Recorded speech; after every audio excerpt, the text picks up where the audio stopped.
Hello, you guys. How are you all? Thank you guys for being here. Hey, Crime Sleuthin'. Hey, Nadie. Hey, Riddler. Hey, MK. Hey, Crystal. Welcome, Father Snuggle Nut. I thought you've been a member for a while, actually, but welcome. Hey, Eris. Hey, Nadie. Already said hey to you. Hey, Eddie. Hey, Will. Jenna. How are you guys? Sorry. Oh, my God. I'm so frustrated. Hey, Brandy. Welcome. Thank you for joining, too. Hey, Guidance. How are you guys? And how's your weekend? It's been quite the weekend for me so far. Hey, Neil. Hey, Thistle. Hey, Riddler. Hey, Jan. Oh, my goodness gracious. Okay. Turn off the comments and go back to the bottom. Hey, Lil F. Hey, Barb. Hey, Leanne. So today I wanted to go live and talk to you guys. And there's a couple things for, Idaho that I've been wanting to talk about, but I didn't want to do like a specific live just on that. Then, of course, there's been new updates with, updates. There's been more things put out by Julia and Fia. And then I thought I also would like to pull up some other things that are happening that aren't being talked about as much. So, oh, Lil B, that's so cool. Been subscribed for a while. This is my first time on your live. Welcome. So let me see. I was trying to think where we should start, but I think that we'll start with Idaho, then move into Madeleine, and then the Madeleine McCann, which it's such a shame to even call it that at this point, but to that situation, and then move into some things that are not being talked about, you're not seeing everywhere. Hey, Rose. Oh, welcome, Annie Banani. Thanks for joining. Okay, start at the beginning. It's a good idea. Let me pull up. I've got like 4 articles that I wanted to pull up to talk about as far as Idaho goes. When I was searching, these, and they all came out within the last couple of days. So here, let me show you what we got to work with. Hey, Alibi. So I know you guys have probably seen that the house is being torn down, which, I think that's a good thing. It's really fast, but we're just going to start at the top. So this was a new article from New York Post from today, or no, 2 days ago. That's the date of today at the top. Bryan, I hate that freaking ad there. Bryan Kohberger was an alpha bully who always wanted to be dominant. So this is another one of these little leaks. Who knows if it's even true? But I think that, it's really interesting because one of the articles that I'm going to pull, the last one, is about how these little stories might affect the case. News Nation is the worst for it. But hey, Tia. Hey, LFT. Hey, Amanda Meatfoot. Thank you guys for being here. Been watching for a while. Enjoyed Melissa's group last week, so here I am. Yay. Well, thank you. This is one of the last channels I'm down to. All the rumors being told. Amanda, I'm telling you, that is like one of my biggest frustration. We have these channels that are put... Not only do they put out wild theories, misinformation to the masses, but they have people on that are obviously lying, and they fan the flames of the rumors just for views because they know that they're getting views doing it. It's annoying. Thank you for being here, Jules. I'm telling you, I'm really like, I've just had a weekend. Bullies are psychopaths in the making. Well, I'm skeptical of any story we hear like this, but let's check it out. I do tend to believe this because we've heard it multiple times from many places, things like this, even as far as how he felt about women or people of color or LGBTQ. that kind of thing. So I wouldn't be surprised, but says accused quadruple murderer Bryan Kohberger was an obese, heroin-addicted bully who sought to be the alpha among his pals, they recalled in new interviews. It almost seemed to me he had a desire to be the alpha. Wait a minute. I think this is one of the things we're going to look at anyways.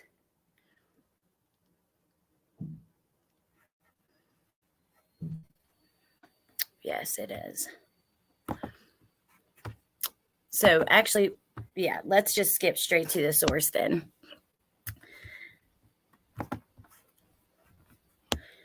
So Idaho Statesman, which is a local paper, wrote this, and then Fox or New York Post is basically writing an article based on their article. So we were going to look at this anyways. I hadn't actually read that. I was just searching for like the most recent things I could find. Some of them I've read, but not all of them. So it says a dense gray cloud settled above Monroe County in the first days of February, blocking the sun's attempts to break through. More than a month since the U.S. shifted its gaze to this royal region, a shame has fallen over its residents, the result of an incomprehensible crime on the other side of the country. Situated below the forested hillsides in Broadheadsville lies the Pleasant Valley School District's two-story brick campus, where Bryan Kohberger went to school and later worked. 2 weeks after Martin Luther King Jr. Day, a quote from the holiday's inspiration still featured on the district's public message board: "Darkness cannot drive out darkness, only light can do that." In December, Kohberger was taken into custody in the cover of night. Instantly, a quaint community used to the calm of its remote geography became a new epicenter in the widening investigation into November's University of Idaho homicides. The 28-year-old alleged killer hails from the area's bundle of townships and was staying with his parents when law enforcement burst in and ended a 7-week manhunt. One tormented community grew to 3 as news surfaced that Kohberger, a Washington State University graduate student, was arrested in eastern Pennsylvania, some 2,500 miles from the crime scene. 4 college campuses were entangled in the tragedy, but unlike the sister cities of Moscow, Idaho, and Pullman, Washington, grieving together, Kohberger's hometown was made to ache in isolation. "For the community here, it's devastating," said John Gress, the principal of Pleasant Valley High School, where Kohberger graduated in 2013. "Out of all the schools, out of all the areas, why? It's disappointing, and I don't know if we'll ever find out why." Well, I mean, if this was the reason that your town was famous, I could kind of understand why you'd be like, why? Hold on one sec. Let me just send a quick message.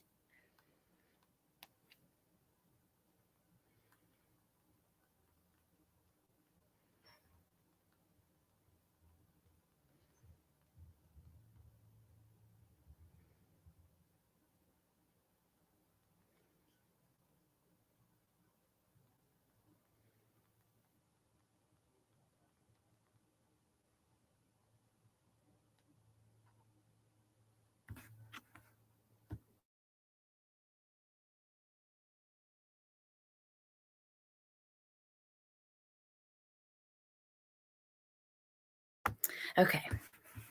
Sorry, you guys. Neighbors of the red-roofed fort. Wait, let's see. There he is, which we've seen that photo before, but still interesting to see him that way. Neighbors of the red-roofed 4-bedroom home on an acre in nearby Effort, Pennsylvania, where Kohberger was raised, were just as astounded. For years, their children took the same route to school from the same corner bus stop as him. They remembered the quiet, heavy-set boy who was picked on over his weight. He sat up front and mostly kept to himself. Today, he's charged with first-degree murder of the 4 of, Santa, Ethan, Maddie, and Kaylee, and Kohberger's old neighborhood is left to try to make sense of a senseless act. "No bells ever went off," said Barbara Tokard, 58, a nearby homeowner and mother of one of Kohberger's classmates, adding that her daughter told her she never noticed any possible warning signs. "It makes me sick in my stomach. You never know. You just never know." Can you imagine, like, somebody you've known your whole life? And yeah, that would be pretty weird. Notori Green, 27, grew up 4 homes from the house where Kohberger lived, and they both graduated from the high school in 2013. She recognized the unusual nature of such national attention on the small community, where the school district remains one of the county's largest employers. You see it on the news. It's surreal, Green told the Idaho Statesman from her driveway. Wow, so they went out there. The people, the Idaho Statesman went out there. Let me check on you guys. Hey, Mame.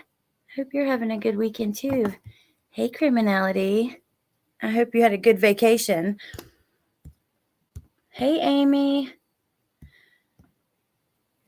Okay.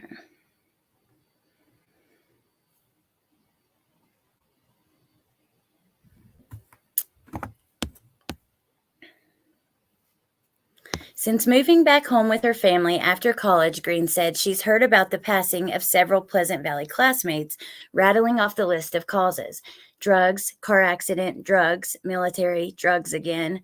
That's just sad, and it's happening everywhere. Drug abuse is a problem in the area. The region has one of the highest rates of overdose deaths in one of the worst hit states for the U.S. opioid epidemic. Oh, yeah, Pennsylvania. Kohberger had his own lengthy battle with drug addiction, several former friends told the Statesman. Although a number of deaths and incidents concerned past schoolmates, Kohberger's situation is entirely different, Green said. It's actually very sad, and there's a lot to take into mind and factors, she said. We don't know why, and it's sad to hear on both sides. For Kohberger's former, this is where the desire to be the alpha came from. For Kohberger's former circle of friends during high school, the allegations were immediately jarring and difficult to comprehend, even for those familiar with his unpleasant side. It's hard to put into words, Thomas Arntz, 27, told the Statesman in a phone interview. It was the initial shock of hearing what he had been accused of. My first thought was, where is he now? Are my parents safe? Because you couldn't process it all at once. Wow, that is so interesting.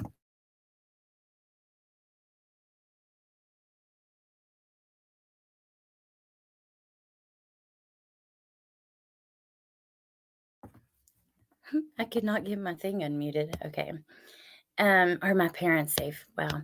Arntz remembered Kohberger as similar to himself when they met in their early teens, awkward and fairly reserved. During hangouts after school and on the weekends, they bonded over video games and wandering the wooded neighborhood. Arntz said he came to appreciate Kohberger's sense of humor, wit, and ability to observe. Now, notice this, you guys. This, when we're hearing, it's not an unnamed source. They're naming them, they're giving details of, I don't know. I'm just much more likely to believe somebody like a story like this than what we've been getting from News Nation. So totally worth it. Work it. Is it worth it? Let me work it. Okay, let me keep going. And his ability to observe. That's pretty creepy, actually. He remembered his ability to observe. Wow. But Arntz said he hadn't spoken to Kohberger in about 8 years, having chosen to cut ties because he said his friend's personality grew grating over time. Kohberger would frequently play mind games with him, Arntz said, including once when he was upset after the death of his aunt. He made clear to Kohberger that he wasn't in the mood, but his friend refused to relent with what Arntz called psychological mistreatment that became more commonplace. He always wanted to be dominant physically and intellectually, said Arntz, who was a year behind Kohberger in school. He had to show that he was smarter and bigger than you and try to put me down and make me feel insecure about myself. So much of that was a torment, and I didn't want to be around him anymore. Wow. Hey, Tiffany. Good to see you. I loved skiing when I was younger. Teresa and Nadie and whoever's talking about that. I'm sure they had a blast. It's so fun. It's a very freeing type of feeling.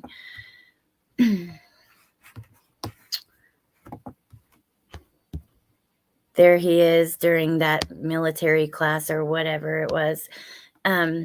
Still freaks me out that the psychic sleuth even predicted that he was like in those classes, and I don't know, it's weird. Okay, it says by high school, Kohberger told friends of his interest in law enforcement. His sophomore year high school yearbook features Kohberger dressed in a uniform and in the midst of a push-up during his law enforcement class at the county's half-day technical school. Kohberger hoped to become an Army Ranger, the caption read, but his interest was primarily law enforcement. The program helps students eventually become a police officer, firefighter, or EMT, said Donna, Bryan's guidance counselor through most of high school. His parents, who also work for the school district, were active in attending meetings to help steer their son, she said. I recall no problems. He was a regular kid, and thankfully his parents were involved in his education. She said she remembered him as a good student, and I don't recall anything that was out of the ordinary. Gress, the high school's principal until retiring in 2017, told the Statesman he was an administrator who made efforts to get to know students in his 2 decades in the position and 41 years in the school district. He only vaguely recalled Kohberger. He said in part because Kohberger was enrolled half the day at the off-campus technical school and wasn't involved in any after-school activities offered by the district. What many people do remember of Bryan from his high school years was his considerable weight loss. The dramatic change occurred between his junior and senior years, Arntz and 2 other former friends said. Kohberger started kickboxing every day after school and running in the evenings with a neighbor. He also became hyper-focused on what he ate, his friends recalled, to the point that he developed an eating disorder that required hospitalization. Jack Bayless, 28, another of Kohberger's inner circle at the time, told the Statesman. Arntz estimated that Kohberger weighed more than 300 pounds, and the amount he lost was as much as half of his body mass. It was so rapid that Kohberger had tummy tuck surgery. What? I didn't know that. Because he was left with so much excess skin. Arntz and Bayless said Kohberger's high school yearbook photos from his sophomore through senior years, reviewed by the Statesman, showed his physical transformation. During this same period, Arntz said, Kohberger's personality also shifted and he became more aggressive. Arntz provided similar details in an interview with the FBI. Wow, he had a tummy tuck? I'm surprised by that.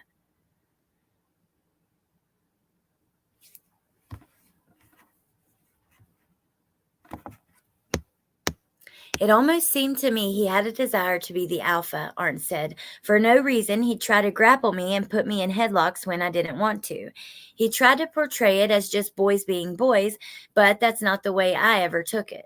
Years later, after Arntz enlisted in the U.S. Army and was deployed overseas, Kohberger sent him a Facebook message offering his congratulations, he said, and apologizing for how he treated him when they were younger. Arntz said he didn't respond. So he reached out and apologized. Hey, Cray 420, I want a tummy tuck. That's the first I heard that too, Jenna.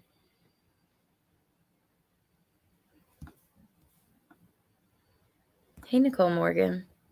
Went to Mammoth this year, Jackson Hole next year. Oh, Amanda, that'll be fun. I hope you guys have a fun time. That's crazy, though. Tummy tuck. Let's see. And that is also interesting that Bryan thought to reach out and apologize. I'm not doing nothing today. I did not feel good this morning. It took me a long time to even really get up and like get showered and stuff. Then I had to go grocery shopping with my dad. And then I figured, I don't really want to cover Idaho or Madeleine's case, like solely alone in videos, unless there's like some huge, like when the court happens or, big things like that. So I thought we could talk about the things with those 2 that are happening and, just hang out, talk about, I want to pull up Crime Online and see some of the things that aren't happening. I still can't get over that little boy was found alive, had no shoes on or anything. And in alligator country, like seriously, it's crazy. Monroe County rests at Pennsylvania's northeastern edge, bordering New Jersey, and in just one county over from the New York state line. Consequently, the Poconos region sits adjacent to the nation's largest heroin trafficking hub and market. Pennsylvania maintains one of the nation's highest of drug overdose deaths annually, consistently in the top 5 in recent years. The Centers for Disease Control and Prevention reported. In 2020, Monroe County far outpaced the state in the category, ranking third among Pennsylvania's 67 counties. By comparison, Idaho and Washington state routinely rank in the bottom 20 nationally for deaths from drug overdoses. Between the 90s and 2010, Monroe County's population nearly doubled. The close of his high school career and the years that followed, Kohberger's friends said, were marked by a marijuana habit graduating into a heroin addiction. Wow. I mean, think about that first photo. It really is like crazy to see that first photo of him kind of overweight, and then here, like even his cheeks are kind of sunk in a little bit. But he doesn't necessarily look unhealthy to me.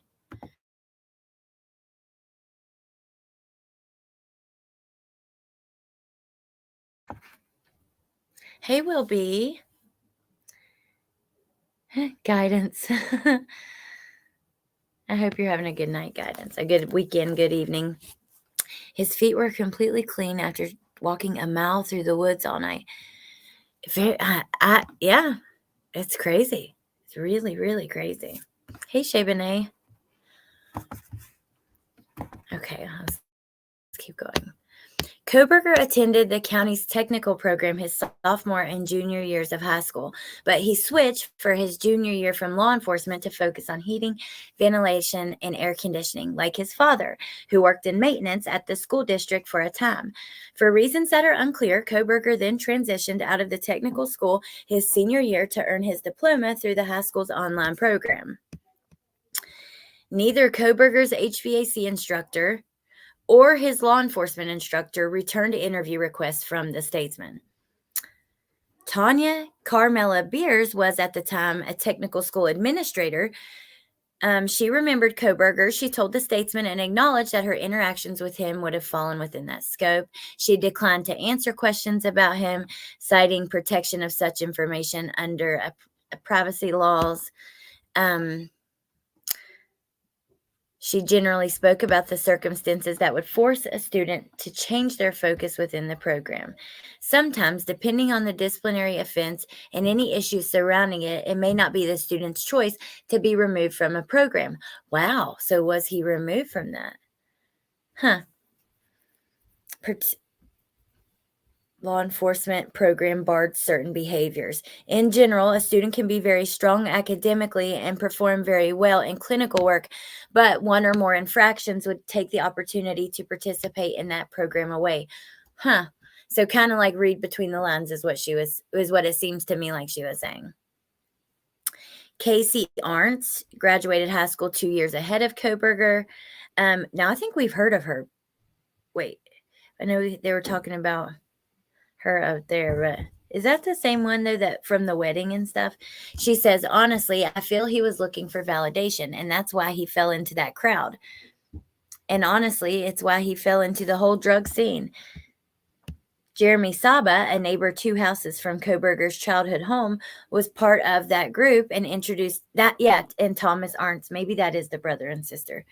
Bayless, Casey, and Thomas Arntz. Saba and Kohberger can be seen together in a photo that Saba posted on Facebook in August 2016, 4 months after Saba was arrested and charged with the DUI and misdemeanor possession of drug paraphernalia. He pled guilty to both charges. He says, I didn't like him personally because he got my boy into heroin. Mentioning his falling out with Kohberger for several years over his drug issues. I think drugs goofed him pretty bad. He was having a time. He'd tell me, I'm clean now. I'm totally clean now. And he'd have bleeding track marks on his arms. Kohberger had no known criminal record before he was charged with 4 counts of murder and 1 count of felony burglary in November 13th, Moscow homicides. So I didn't know he was intravenously using. Saba was arrested once Saba was arrested again in September 2018, more drug charges. In high school, Kohberger also started using heroin with classmate Ashley Flugel. Thomas Arndt said Flugel later faced a raft of drug charges, and then she passed away of an accidental drug overdose. Oh, how sad. Between Kohberger's frequent invites to smoke marijuana, he told Casey Arntz in March 2013 that he finished his online school requirements early. He was looking forward to college that August. About 2 months later, Kohberger reached out to her again to ask for a ride after he said his car broke down, and she agreed to help him. Yes. She said that, Aaron, this we have heard about before. So it is the girl from the wedding. He literally used me to get it, talking about heroin and needles. I was freaking out and not happy I had heroin in my car and didn't even know. The correspondence shows Casey sent Kohberger a message scolding him for putting her in jeopardy. I'm in rehab, he wrote. He offered an apology more than 3 weeks later. She says, I would like to hand you a big congratulations for lying to me about driving you around. I should have added it up beforehand, but I thought I was doing something nice for someone. So thank you. If you would have got caught, I would have gotten in trouble just for driving you around, not even knowing why. Needles for your aunt? Wow, real great story. Bye. He said, I'm in rehab. I know that. Sorry again. She said, honestly, I don't want to hear it. I don't think we've seen these. I don't think I've seen these messages. I do remember the story, though. Corey says, I remember the story. The girl who is in love with Bryan has had his... May, I saw that. I was wondering if that was actually real. I figured it wasn't, and if it is, that is so weird. Yeah, how sick, and then how strange. Where would he get money for a tummy tuck in rehab and college, etc.? That's a really good question. A tummy tuck? Like, that really shocked me. But like I said, I'm way more likely to believe the Idaho statesman versus that's giving their sources with their names and all these details versus an unknown source close to the investigation. Or what did that freaking Justin kid say? That he was working for the defense, but the gag order didn't apply to him. But then it turned out he knew Dylan, but then he was something with the police. And oh my God. It turns out he really might be Papa Rogers. I think he is. I mean, what are the chances that his last name lines up? It's Popworth Rodriguez. And I think he is. I would not be surprised at all. And I'm shocked that anyone gave that story the time of day as if it could even possibly be true. That is such a joke to me. I cannot understand that. Do not understand that. It's true crime. True crime. Hey, H-Doe. Javicti can't find nowhere else to live in America. Justin, I know. Yeah, Mary, that's what we found in this article, that after his drastic weight loss, and here, I'll link it so you guys can check it out if you'd like, because it does have some new interviews and things like that. They found Papa Rogers. It was a guy on Twitter. He apologized. What? Yeah, send that to me, because where I saw someone had said that Papa Rogers had the exact IP address as this Twitter account that had the same IP address as Justin's old Facebook account, basically. So I'm curious if that's the same thing or if it's something else.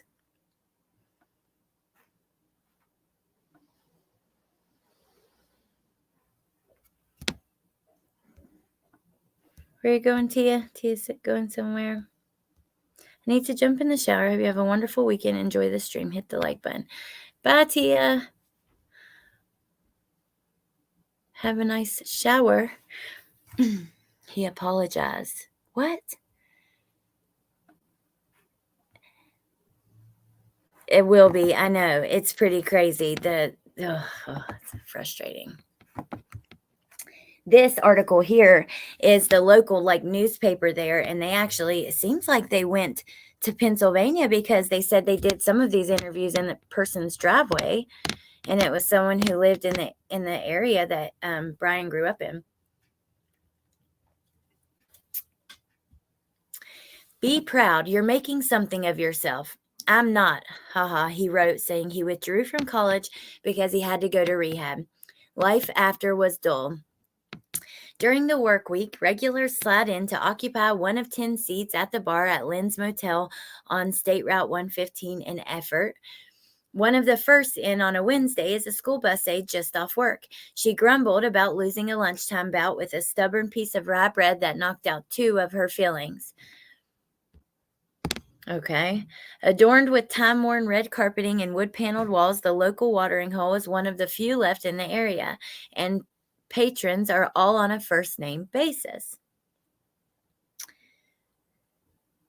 The bar doesn't see a lot of new faces. When it gets one, especially if they're visiting from Idaho, it garners the interest of the staff and everyday clientele. They were all following the quadruple homicide case too before it improbably landed on their doorstep with the Kohberger's arrest late last year at his parents' house. I was watching the news and saw that they caught him, bartender Amy Miltner said, and it's in Albrightsville. What? That's a mile from my home. Overhearing word out of towner from Idaho, an Army veteran seated at the corner of the bar with a penciled in mustache and a firm grip on a bottle of Coors Light comes in. Not from Moscow, I hope, he said. Well, welcome to the Poconos. Next door to Lynn's is a roadside pizzeria. Kohberger worked there in 2013 and 2014. They did not return the request for an interview. That's interesting. He didn't have many friends, so he would do anything to fit in, said Pasqua, which is from the pizza restaurant, a Pleasant Valley High School graduate, a few years older than the suspect, told the Times last month. He didn't do an interview with the Statesman, but he did one with the New York Times. Okay.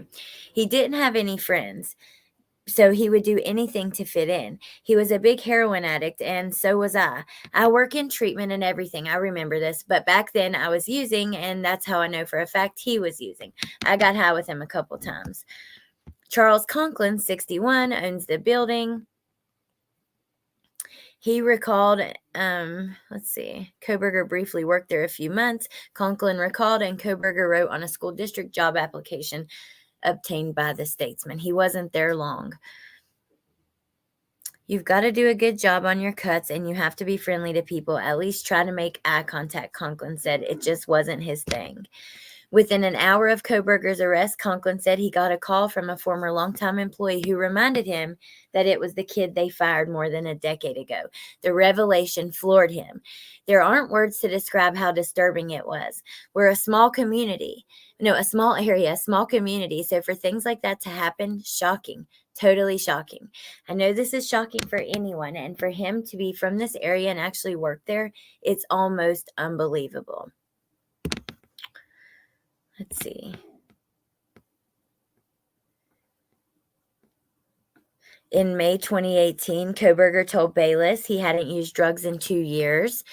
He said he only used when he was in a deep suicidal state. I have since really learned a lot. Not a person alive could convince me to use it. And then they talk about the wedding. I think we're pretty much done because that's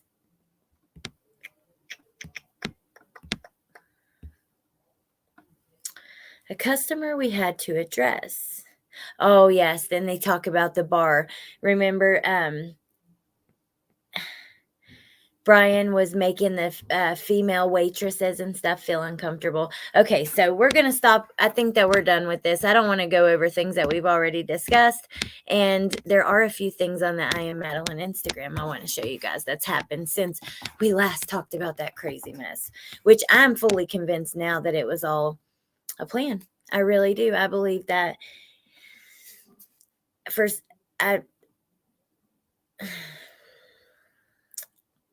I'm not sure that it was like a plan between the two of them for super long before, but I just think that it was a plan for her. And then I think that Fia had already made these predictions, so she wanted to jump on and like validate herself and took it to a new level. So How did he do his studies on heroin? Being an addict is a full-time job. I've always wondered that. Well, he probably didn't do very good in school at the time, but I've always thought, I mean, how odd. People were like, do you think he was back on drugs? And I don't think so. Not to be able to be in school to get your PhD, like college is not easy. And especially once you get to the upper levels, of education, I don't know. I think it takes too much responsibility, accountability, all that stuff that I don't think he's got. If he was using, I don't think he would have. Getting closer to trial time for Bryan should be interesting for sure. Not everyone on heroin makes a pig of themselves. Some do enough to just get up and function. Well, Lisa, the thing is, like, sometimes I can see, like, functioning addicts on pills and stuff, but the thing is with heroin, like, a lot of times your tolerance kind of gets to a level where, I don't know, your tolerance builds up to where you're doing a lot of it, and I don't know, I've actually never seen a functioning heroin addict that was using heroin daily and still, like, being responsible, going to work, taking care of kids, and everything like that.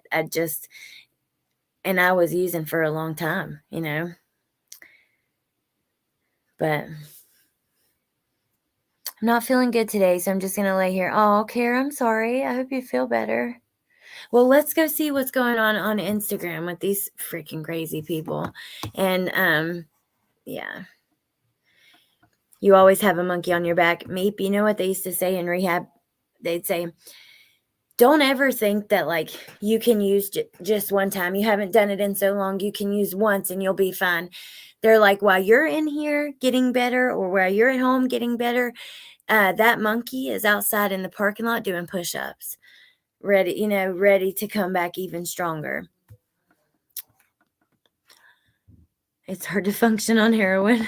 Yeah. How awful for Julia to go along with Fiona's evil plan. Shame on them. Mame. The thing is that Julia was reaching out to all these different missing people accounts and groups and stuff prior to this.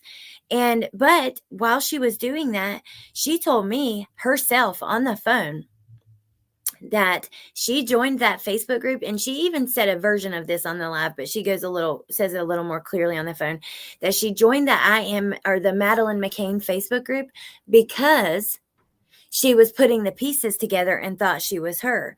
Well, then how come 6 weeks ago she reached out to another missing kid organization and said she thought she was her?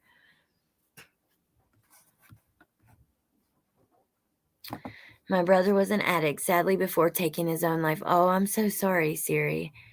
Carrie, I don't know how to pronounce your name, but either you let me know and I'll try my best to do it right.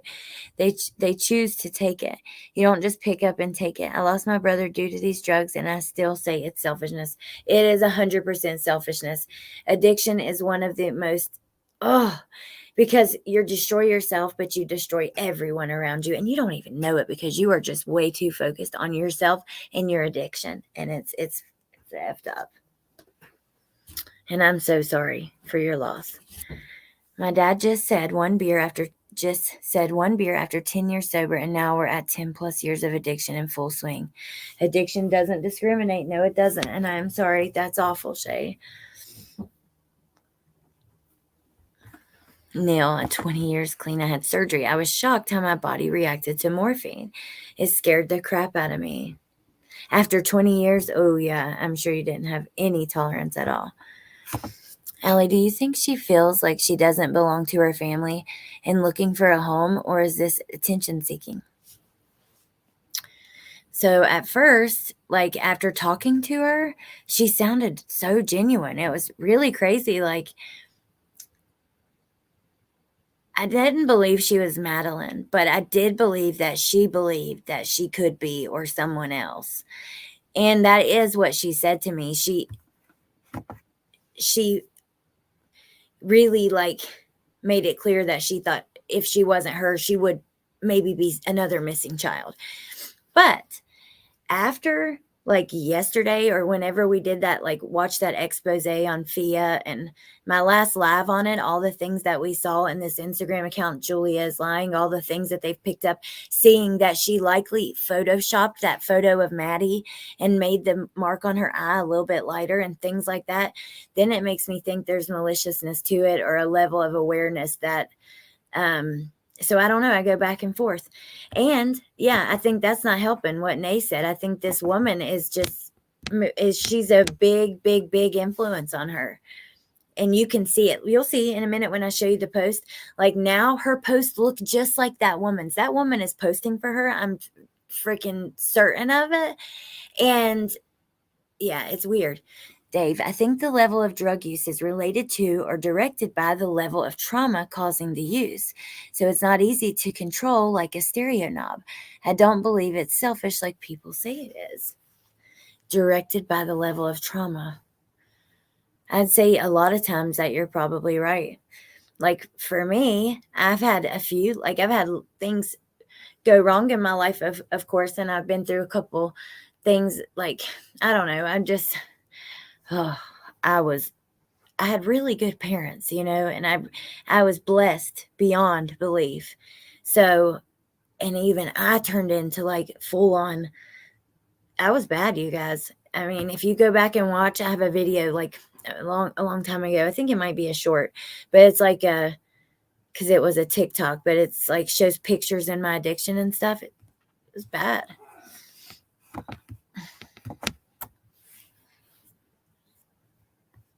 Hey, Amber. Is it true her mom said she won't take a DNA test? Nope, not true. Matter of fact, her mom has spoken out through a like foreign missing children's organization. I don't even know what to call it because it's in another language, but it's like a charity organization, and said that she will do a DNA test, but she will only do one through like verified laboratory or something. She doesn't want to do like some at-home thing. Which I know there's at-home things that are also come from legitimate places, but that's kind of how she said it.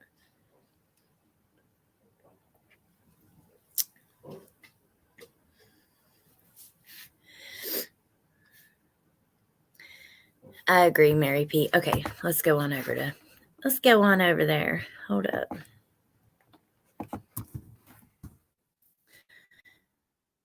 Instagram.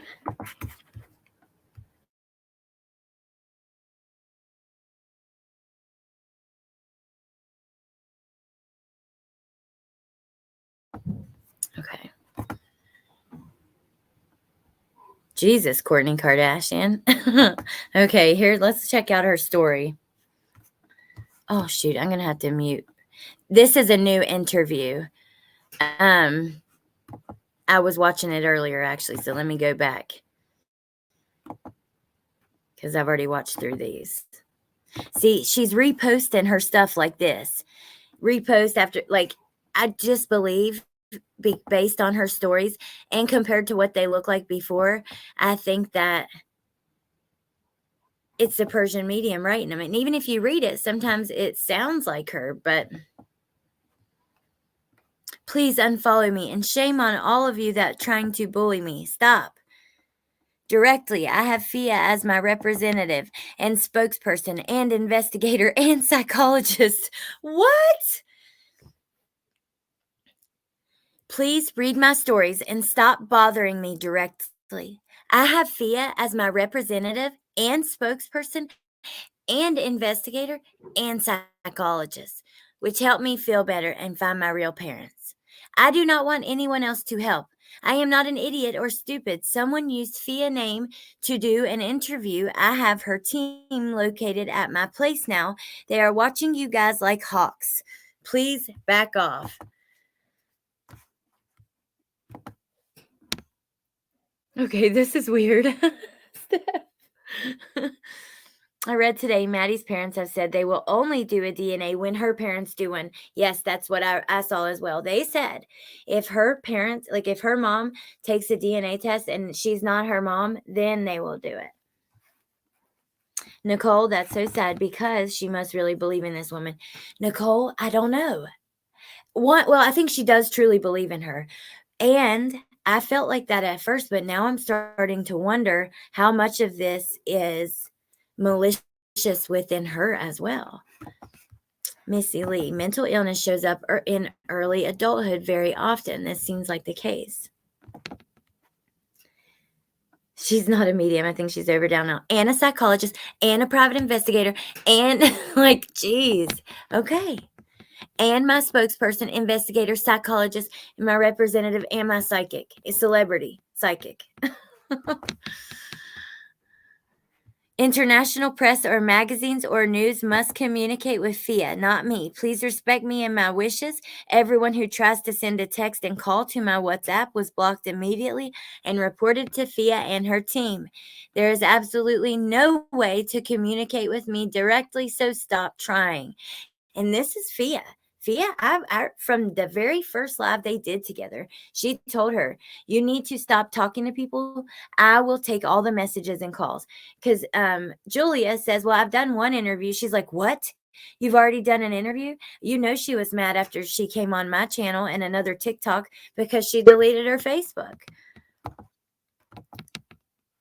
All right, we're going to listen to this. So hold on, I got to mute so that it doesn't echo. And I'll be back after we listen.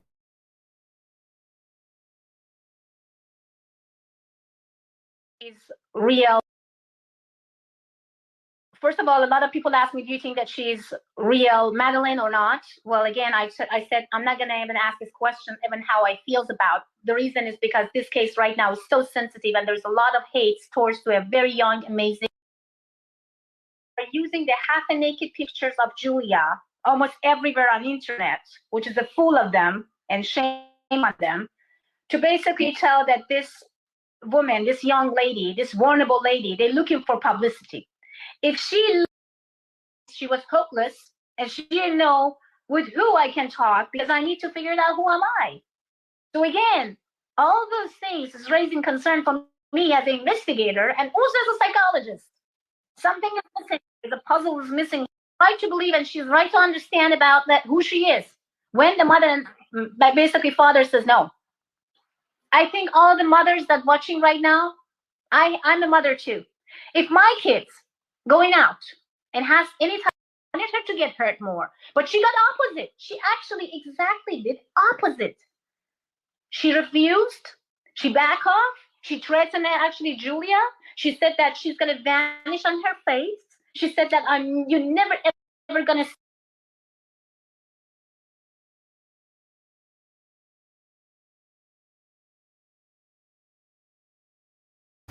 Okay, I almost want to find that interview, but look at this. She's sitting there and posting people who are asking her and doing interviews. The person says, would you be interested in doing a live? Lots of people want to ask you something. Who said you're a doctor? Can we see proof? She says, come on, contact me. Let's have it out, you bullying narcissistic bitch. Damn. So this person messaged FIA this, I guess. Yes, I did report you and block you. Then you went to FIA account and sent this hate speech. Also, the account that tried to get me on TikTok the other day asked personal questions. Wow, okay. And then FIA reposted it. Oh, we watched her. The same lady tried to get me out of my country with the lies that I'm not safe with my spokesperson, and she is fake and trying to use me for publicity. Please report her. Oh my God. Please report her TikTok for me and my safety. This woman and two German guys on TikTok tried to pull me out of my country and told me I cannot believe that they're asking people to report other people like this. Holy wow. I wish I were allowed to tell what type of resources I saw FIA had and how powerful and connected she is. She's also connected to known psychology institutes and how much help I got from them through her connection. Shame on you, lady, and those German guys. Holy. Okay.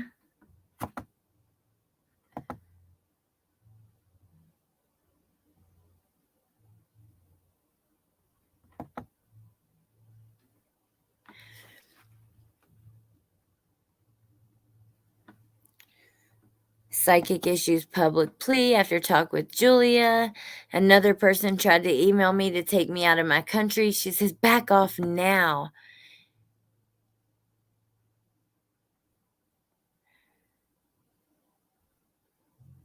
Wow, you guys.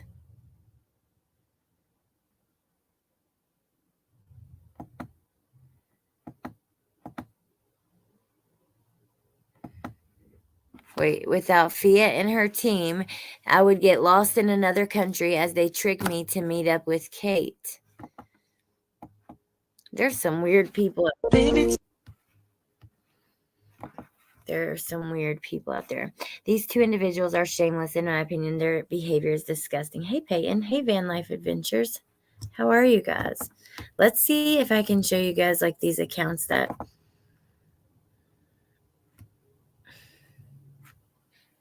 Like this one, Julia, Stop Lying. Let's see if they've posted anything new.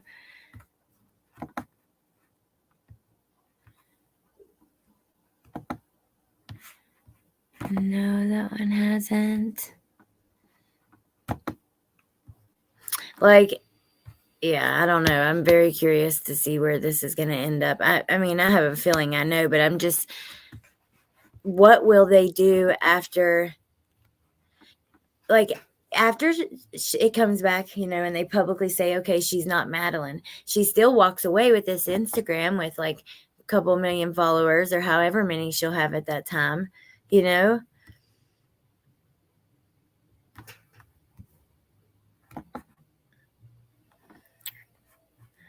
%. She says even more, 6% believe that it is.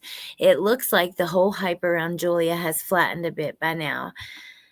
I should do a poll and ask you guys.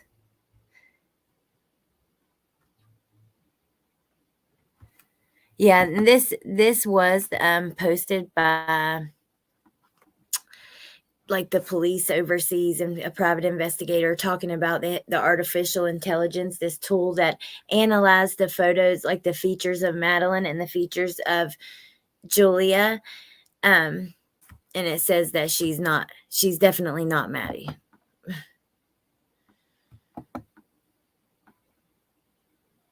So I have evidence now proving that Fia has access to Julia's account. As already assumed, is probably really Fia the bigger problem here. How had Julia tried to become famous or known earlier? Her past lives. She advertised herself as a nanny with the Organization of New Year's Eve for Children 2 to 6 years old. Advertised herself as a photographer. Advertised herself as a tutor. She lied about being a teacher. She lied about being an instrument teacher. She did Pornhub, selling nude photos and videos. Italian sites selling news photos, selling used panties. Show up live chats.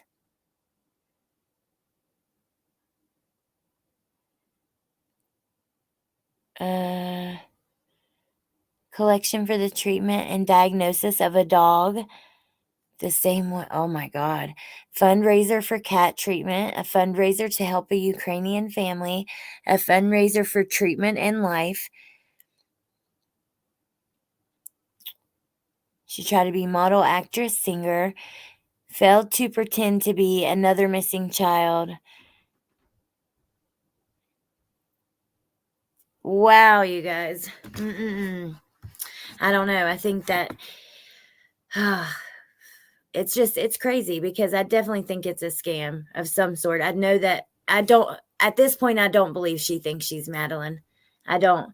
And I'm glad, I hate that it has blown up, but also I am glad that it got a lot of attention because this is so wrong and it is not okay. And there has to be some sort of consequences for these kind of things. I mean, you shouldn't get to walk away with millions of followers and just live life and do, I don't know. I just have some feelings on this because the family, and like I said, even if the parents were involved, which I don't know if they were or not, I just know a lot of you guys think they might be, there's other family members that have had to like live through this whole freaking mess.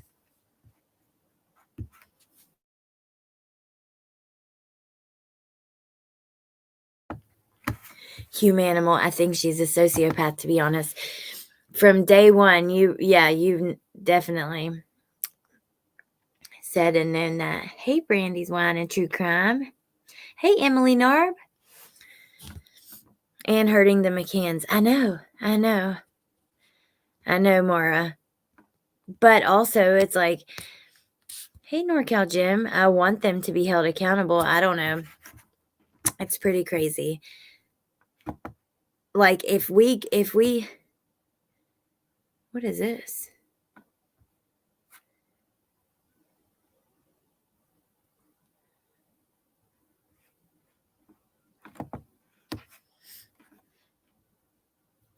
She definitely, I mean, think about this.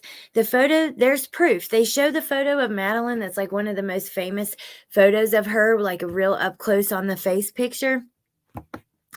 And the photo, she has a very distinguished mark in her eye. Like, but the photo that Julia shares of her, it's kind of blurred out and is not as distinguished because Julia has a little mark in her eye, but it's not like bold like Madeleine's. So if she's going to the extent of editing the photos, I mean, that's effed up. I'm sorry.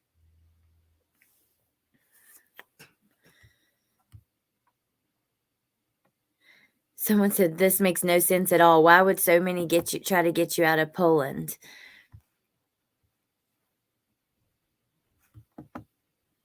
Okay.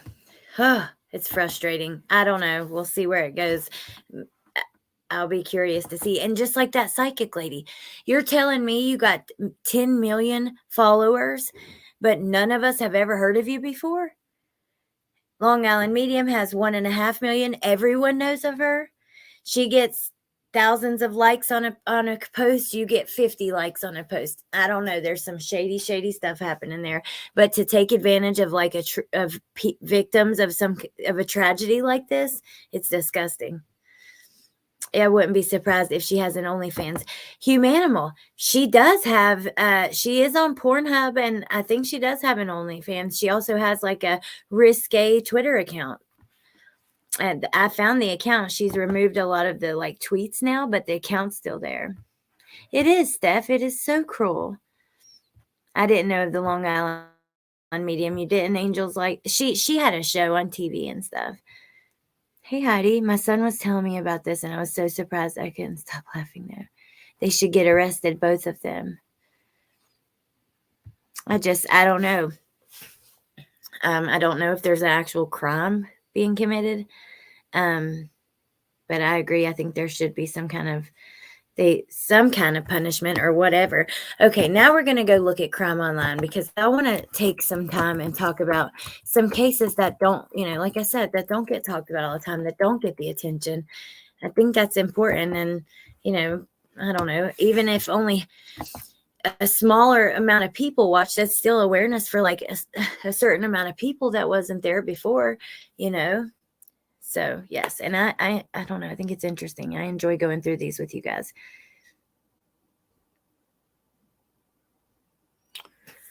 10 million followers. Everyone in this chat is a millionaire. They are using the fame of the McCanns, which is disgusting. Yep, they are. Okay. The Murdaugh murders. Oh my gosh, I'll be so damn happy when that trial's over. I know some of y'all are really enjoying that, and that's okay. But I'll just be happy when it's over. Nancy Grace special comes on tomorrow, though, on Fox News. Okay, let's see. Farmer detains small town bar murder suspect after 3-day hunt. North Carolina dad with history of child abuse charged with baby daughter's murder. We're going to watch that or look at this one.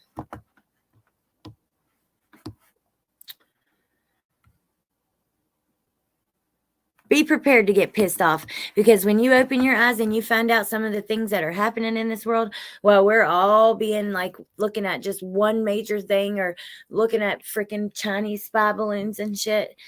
Oh, you haven't watched or followed any of that one, Melissa. I haven't either, really. Just like I'll go in my friends' chats when they're talking about it, but I don't guess I retain a lot of it. I'm just, yeah, I don't know.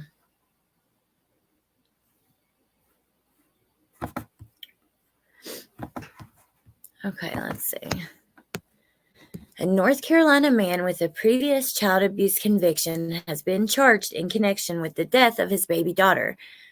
Adrian Rashawn Lyons, 25, stands accused of first-degree murder following the infant's death last year, according to an announcement on Thursday by the Iredell County Sheriff's Office.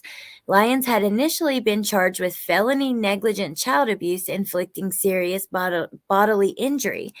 But based on the results of an autopsy showing blunt force trauma from assault, Lyons was subsequently charged with murder. The development comes months after police were called to Lyons' home in Mooresville on September 18, 2022, for a report of an unresponsive child. At the time, my friend passed away on September 18th. At the time, Lyons alleged that he found the child unresponsive and limp an hour after feeding the baby and putting her to sleep. Lyons allegedly woke up the girl's mother, 29-year-old Kalinda Steincypher, and told her that their daughter needed to go to a hospital. Lyons called 911. Hold on one second.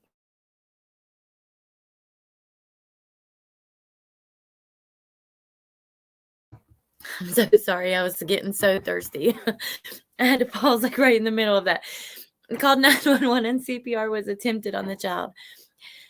Oh my God. Can you imagine you waking up? Oh, that poor mother and poor baby. The girl was hospitalized at Lake Norman Regional Medical Center for hemorrhage, bleeding, and swelling in the brain and was subsequently rushed by helicopter to Levine Children's Hospital in Charlotte. Medical staff described the injuries as unaccidental brain trauma. She died September 21st. Lyons reportedly confessed to hitting her head, allegedly admitting he ran into a door and struck the infant's head 2 weeks before she was hospitalized. Wow, 2 weeks? In an interview with investigators, Lyons allegedly said the baby would not eat. Oh my God, and was crying a lot and twitching. Oh my God, twitching, you freaking monster. See what I mean? It makes me so angry. Steincypher told authorities she knew about the incident, but opted not to seek medical care for her daughter out of fear that she would get in trouble. Oh my God. Authorities charged her with felony child abuse. Public records show Lyons has a 2019 conviction for felony child abuse and neglect and was on probation at the time he was arrested in September 2022. His criminal history also includes carrying a concealed weapon, driving after consuming, and possession of marijuana paraphernalia. What a freaking monster. That is, see, how come I hadn't heard of that? That poor baby. Let me go back and see exactly how old the baby was again. With his baby daughter. Found the child.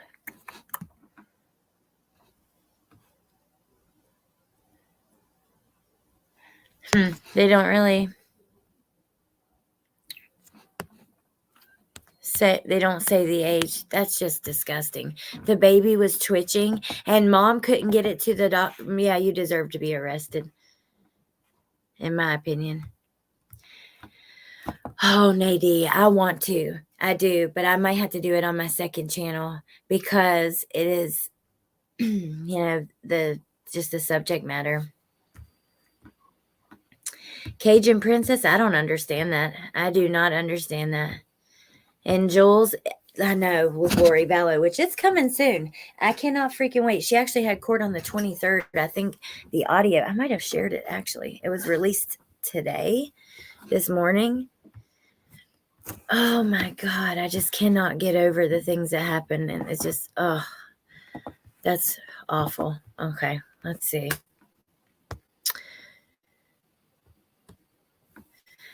Sheena Gibbs, missing cancer survivors' disappearance classified as high risk. Let's talk about this one too.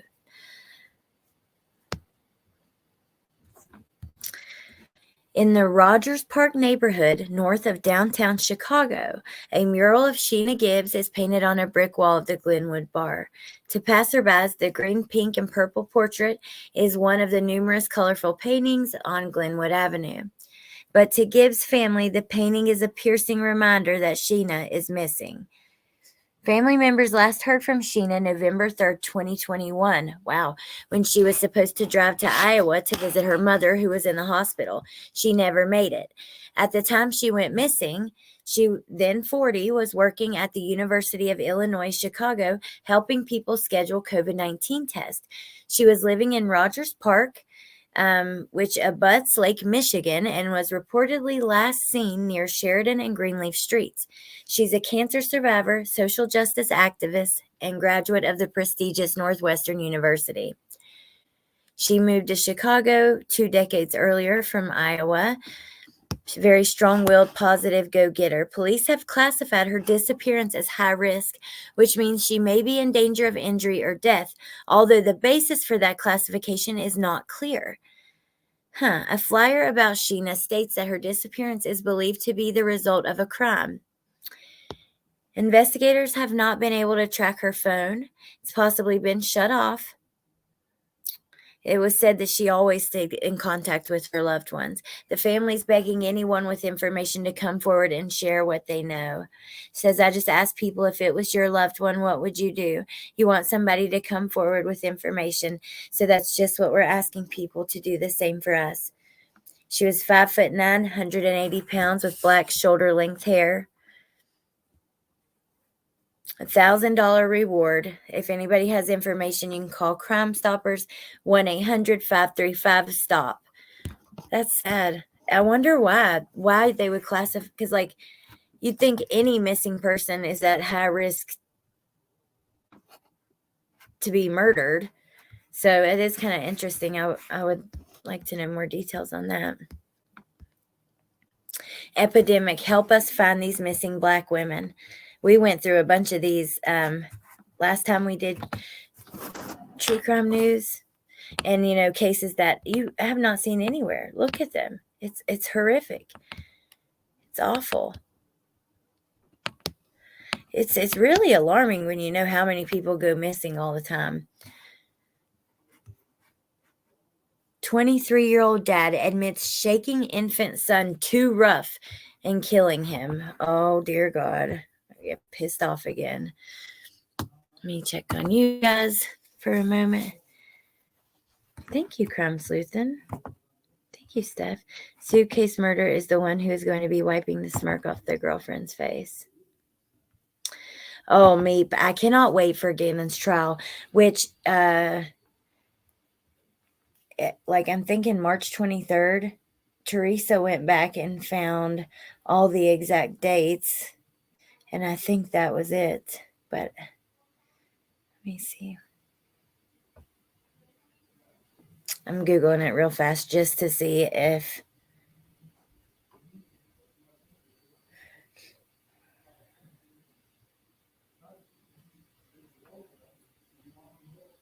in late March.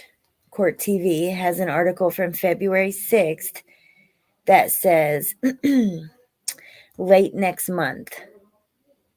So during a hearing on Thursday, they received an update on where the prosecution and defense are in the pretrial preparations, and there was a discussion regarding jury selection. There was no discussion about a change of venue. As of Thursday, the court does not have a final report from the defense's sanity expert who interviewed Stout.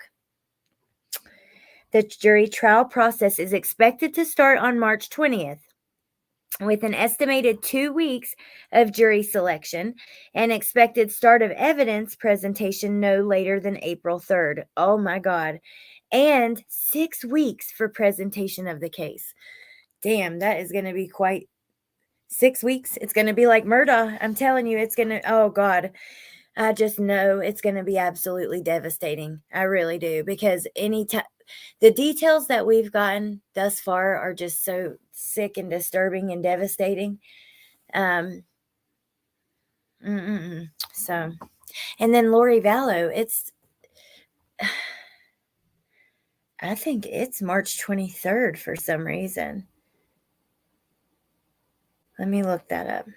Which they're getting ready to rule that Lori Vallow, Chad Daybell's attorney, just asked for like more time for Chad's case, and Lori has not waived her right to a speedy trial. So they have to, they can't put it off anymore, but they may separate it. I'll be curious to find out. Let's see, Lori Vallow trial date, April 3rd. What? No. No! Are you freaking kidding me? Ugh. That is such a pain in the ass. Hey, crazy mama. What the hell? I can't get over that. That's some bullshit. How are we going to follow both of them with such detail? Because I want to know every single detail of both. How are we going to do that, you guys? And I want to talk about both. That's annoying. Anyway. Okay. 23-year-old dad, thanks Teresa, by the way. 23-year-old dad admits shaking infant son too rough. A Washington state man reportedly admitting shaking his 4-month-old son too rough and has been charged with second-degree murder. Samuel Byron Kennedy, 23, was arrested Tuesday after a social worker at Tacoma Children's Hospital called police to report a child with head trauma who had been admitted to the hospital. The baby died from his injuries on Wednesday. According to KIRO, the infant came to Mary Bridge Children's Hospital by ambulance after emergency medical personnel found the child not breathing. Doctors at the hospital told the social worker that the same child had been brought to the hospital 10 to 15 days earlier with 2 similar injuries. Oh my. The doctors said the injuries were consistent with abusive head trauma. 4 months old. The social worker told police that Kennedy's attitude did not match the tragedy of his child. He reportedly asked if Child Protective Services had been called and if he was in trouble. He also became defensive, insisting he didn't harm his son. According to the documents, the child's mother said that she and Kennedy have 3 children together, 3, 2, and 4 months, and that they'd been married in December after knowing each other for 4 years. She went to work on Tuesday, and Kennedy called her for a few hours later to say the baby wasn't breathing. As she was on her way home, he told her the child was headed to the hospital. Kennedy reportedly told police initially that his other son threw a bottle that hit the younger boy in the head, leaving a small bump. He said he put the boy back in his rocker, but heard a deep exhale about 15 to 20 minutes later and discovered the boy wasn't breathing. He went to a downstairs apartment for help from family members. 911 was called from that apartment. Kennedy insisted to investigators that he didn't drop or shake the child and demonstrated how he gave the boy CPR. Oh my God. During this demonstration, the defendant imitated grabbing the victim and lifting him to his eye level and shaking him back and forth. Per the report, the defendant appeared to realize the actions he was making with his hands and stopped upon realizing this. He then demonstrated placing the victim on his chest and rubbing his back. After further investigation, the defendant was placed under arrest, probable cause documents said. En route to the jail, the documents say Kennedy would yell in distress and then say, "I killed my kid." During a later interview with investigators, he admitted that he shook the boy too rough and he started gurgling. Oh my God. He said he had just gotten the baby settled when the other son threw the bottle, waking the younger boy. That's when he said, "I fucked up and I shook him. I got frustrated. I didn't mean to kill him," Kennedy said. The Pierce County Medical Examiner's Office said its autopsy confirmed the boy died of blunt force trauma to the head. They classified his death as a homicide. Kennedy has $1.5 million bond. Oh my God, that is just so heartbreaking and devastating. My God.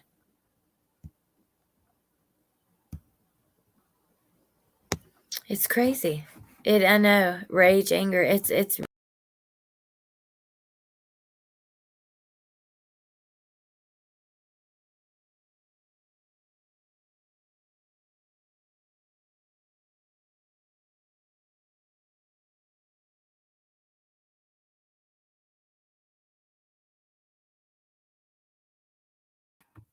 I booted myself. I'm sorry, you guys. I meant to press back on Crime Online, and I pressed back on StreamYard and kicked myself all the way out of StreamYard. Okay. More Alex Murda. Oh, here's family of Polish woman who thinks she's missing Madeleine McCann won't submit DNA, psychic says, which happens to not be true. Oh, yes, we didn't even talk about this in depth. The reason they're destroying, like taking down the Idaho house, the guy who owned the house donated it to the college a few days ago. He went up there and just told them that, would they want the property? And they said yes, and they're going to as soon as possible. My thing is, how do they know it's, I mean, I don't know. You'd think they'd wait until the trial's over. That's what I would think, but I don't know. I guess not. I guess it doesn't matter. I know they've got like crime scene recreation or whatever. They are, Tony B. They really are always sad. The girl that killed her 7-year-old autistic son and left him at a hiking trail in Las Vegas, she just got I have not heard about that one, Lisa. Oh my God. They really should wait. Yeah, it's weird. Okay, Crime Sleuthin, thank you. Have a good evening.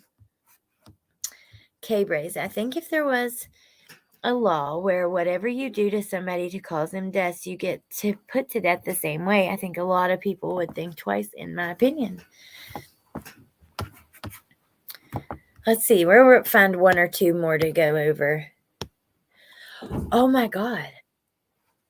There's more news with Madison Brooks. Defense attorneys last week released a video they say exonerates their clients.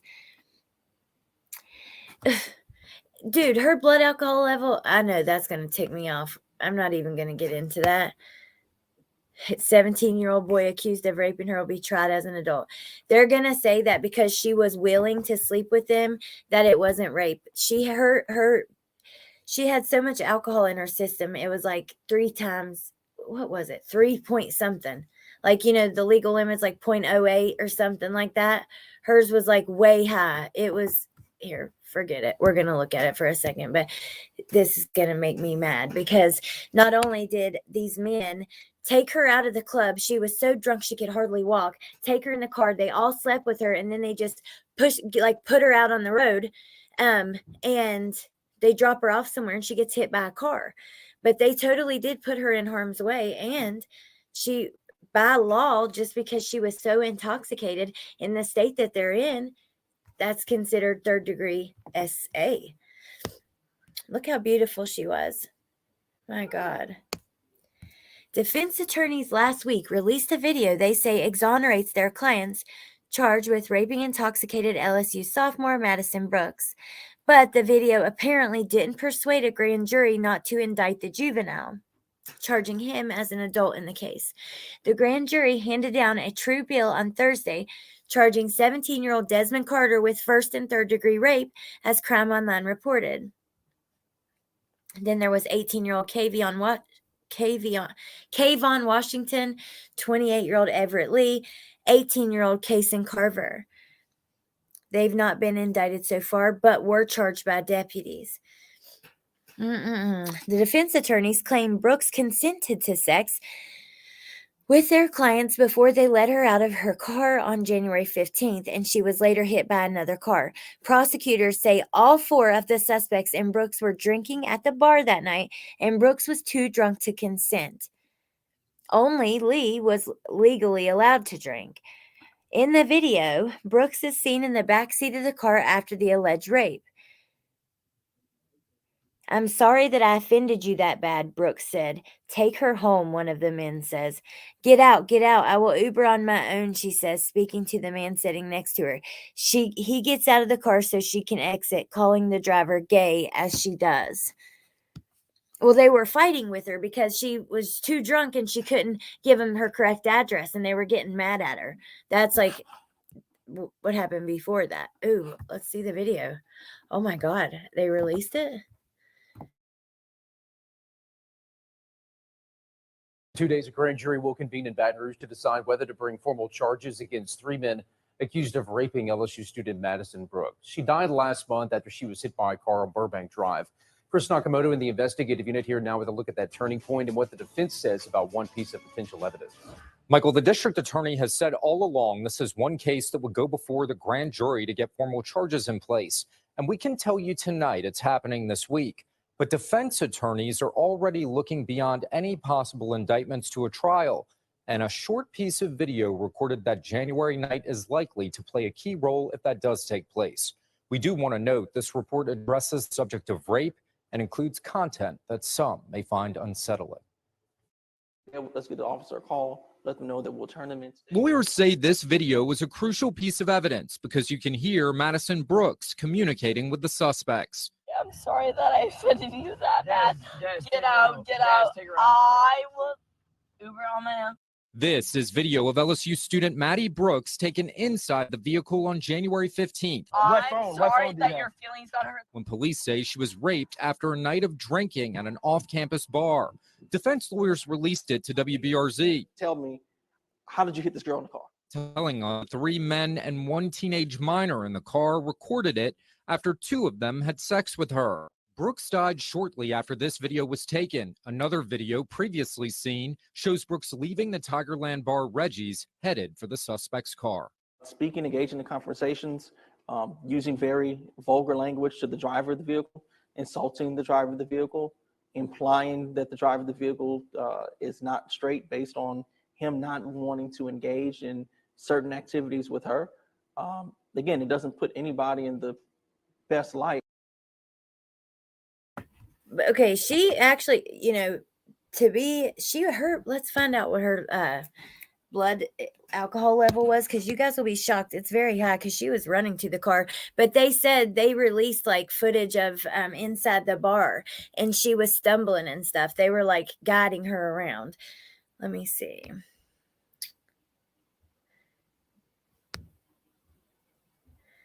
Under Louisiana law, this is rape, Carrie Miller told the investigative unit. We were deeply offended by blaming the victim and statements regarding if she hadn't been hit, she wouldn't be complaining of things. We thought that was deeply offensive and plain wrong.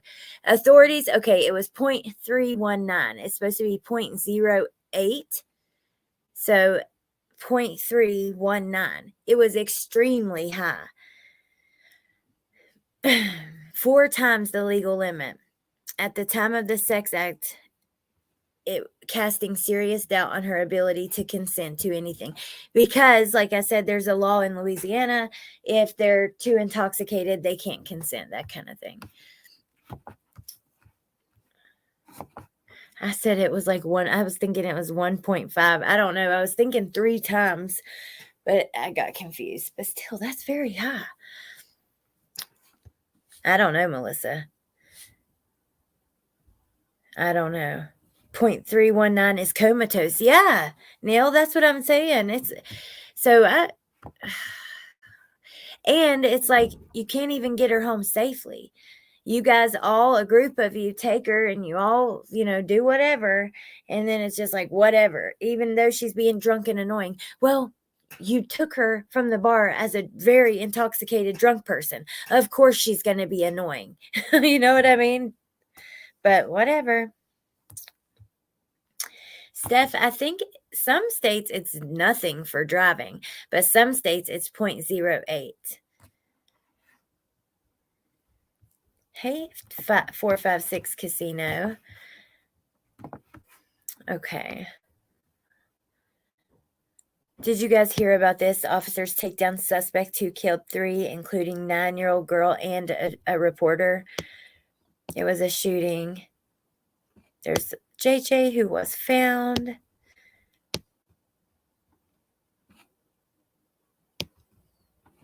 Let's see.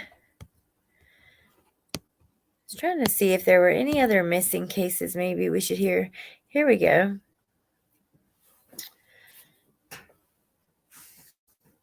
Amber Alert. Tennessee investigators looking for missing teen who may be with criminal suspect boyfriend. Well, authorities in Tennessee have issued an Amber Alert for a missing teen. 16-year-old Holly Piper was last seen at Cookout in Cumberland Avenue in Knoxville. They think she's with her 18-year-old boyfriend. Okay, that's not as bad as, some of the things we hear about, but still. There's the flyer. You guys, what are you getting into tonight and tomorrow? Oh, she's been found, Brandy? He looks guilty. Let's see when this article was written. 2 days ago. I hope she has been found.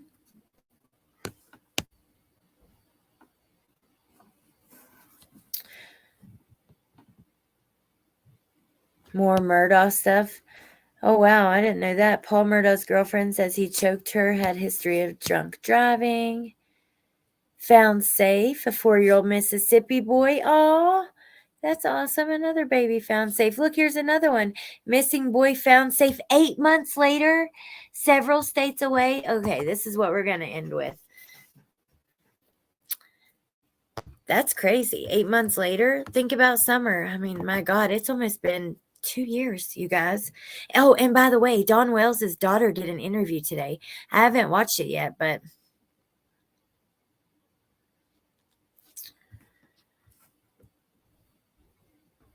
no, I didn't, K-Braze. A book. Oh. If she's asking to be let out and they keep her there against her will, it could be considered kidnapping. That's true. Okay, let's see. 8 months later. God. Yeah, so apparently I think that Dawn's daughter, was standing up for him.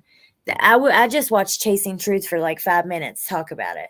So I don't know yet, but I'm definitely going to watch it later. I have hope that Summer might be found one day, but I just don't know. A Washington boy was successfully recovered in Missouri on February 17th. I wonder if he was with another parent or something. After vanishing 8 months ago. According to the FBI Seattle office, 8-year-old Bredson John of Vancouver was found safe in Jasper, Missouri. Officials haven't released details on why he was in another state or who he was staying with. As Crime Online previously reported, the Vancouver Police Department conducted a welfare check at his home on June 17th, after community members were concerned. Although little details are known at this time, the FBI announced on January 23rd it joined the investigation. The Chronicle reports that Bredson's family members told investigators that the child isn't missing, but they refused to say where he is. I don't believe that law enforcement has ever laid eyes on him, Steve Byrne, a spokesperson in FBI, said earlier this year. Bredson is now with the Missouri Department of Social Services and Washington Child Protective Services plans to return him to his home state. Huh.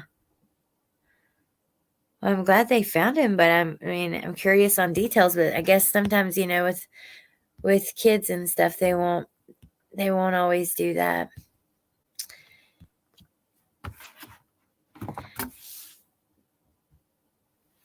What about the baby sister mom who killed the neighbor worker man's daughter? I haven't heard of that one, Steph. Hey, Donna. How are you?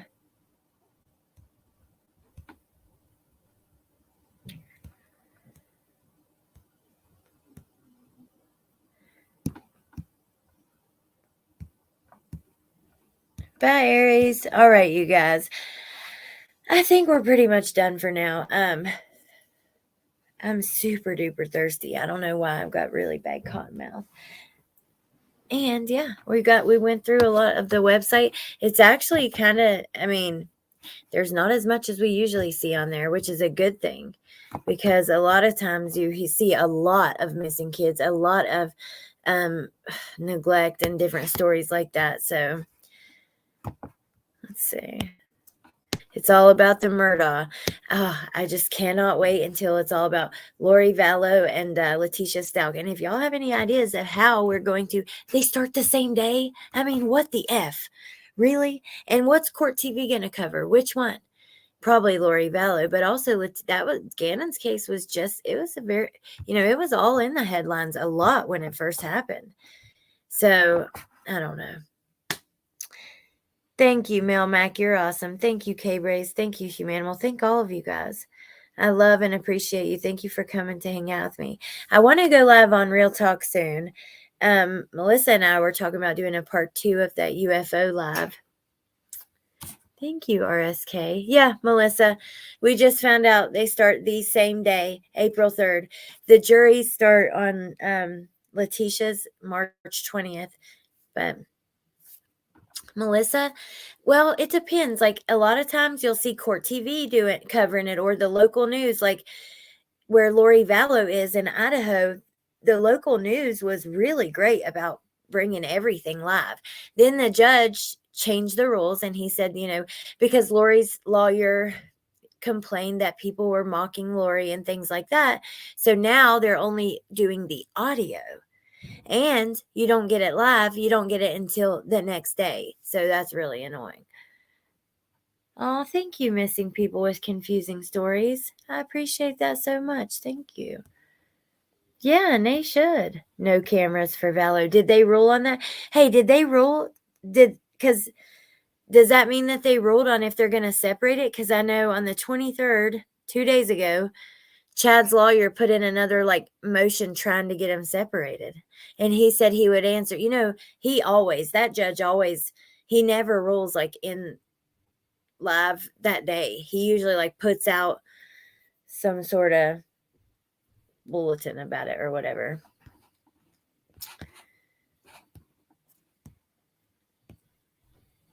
Okay.